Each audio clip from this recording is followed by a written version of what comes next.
या 100 दिवसामध्ये पहिली गोष्ट आपल्याला आठवत असेल की पंतप्रधान मोदींनी निवडणुकीचा निकाल येण्याच्या आधी सांगितलं होतं की माझा 100 दिवसाचा रोडमॅप तयार आहे. काय रोडमॅप?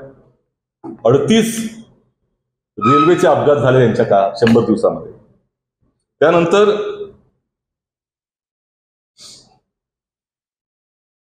सगळ्यात मोठे हल्ले, दहशतवादी हल्ले, हे 26 हल्ले झाले देशात यांच्या कालखंडामध्ये. ज्या पद्धतीचं इन्फ्रास्ट्रक्चर, आपण मगाशी मुंबईबद्दल बोललो, देशामध्ये यांच्या समोर एअरपोर्ट कोसळताना पाहिले, आपण ब्रिजेस कोसळताना पाहतोय, ही यांची दुरावस्था.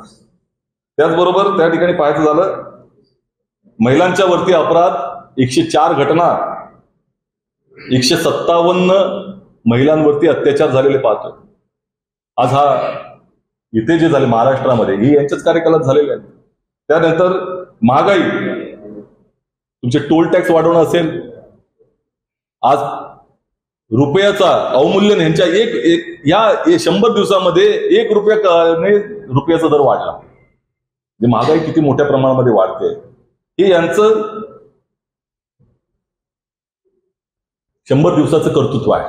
आणि सगळ्यात महत्वाचं म्हणजे अदानीचा जो घोटाळा आला या 100 दिवसामध्ये झालेला आहे, सेबीचा, त्याच्यावर कारवाई केली जात नाही, हे आपण पाहतोय.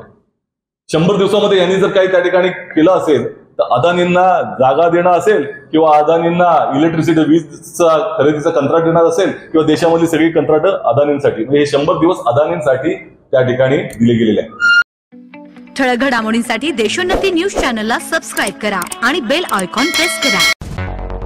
मुंबई, पुणे, नागपूर, मराठवाडा असो का विदर्भ, राजकीय, सामाजिक, शैक्षणिक क्षेत्र असो का क्रीडा, सर्वच घडामोडीचे विश्लेषण पाहायला विसरू नका.